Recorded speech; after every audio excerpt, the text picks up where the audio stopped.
This channel talks about the pain many people feel after doing what they were told was proper, only to still pay the price. If you've ever followed the rules, trusted the process, and then wondered why it didn't protect you, this story could sound familiar. People have believed for most of history that they will follow the rules if they think the rules are fair. Not perfect, not good, but fair. Most people don't question this belief until they are the exception. We learn from an early age that being honest is essential. Be there. Be honest. Be accountable. Do your part. We can trust that character will keep us safe, even if the consequences aren't always right. That idea is strong. It affects careers, families, faith, and service. And it doesn't make much noise when it breaks. It breaks without making a noise. This isn't a typical story about trauma. It's not about being scared, violent, or out of control.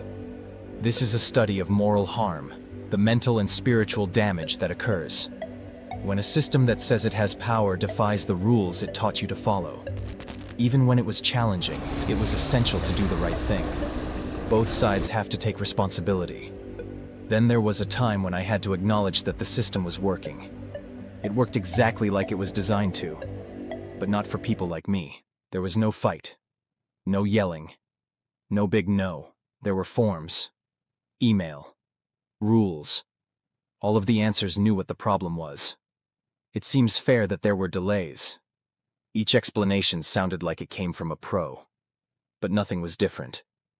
This is how moral damage begins. Not by violence, but through indifference masked by rules.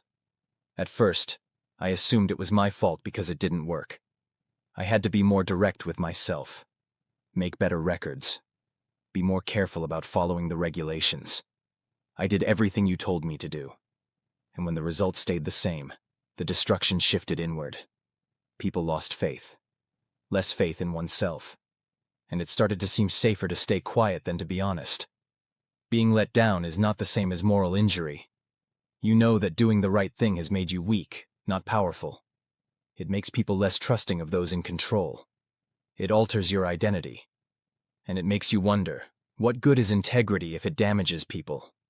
Many people don't call this injury by its name. They say it's burnout. It's stress. They say it's just life. But illnesses that aren't named don't get better. They make people stronger. They stop them.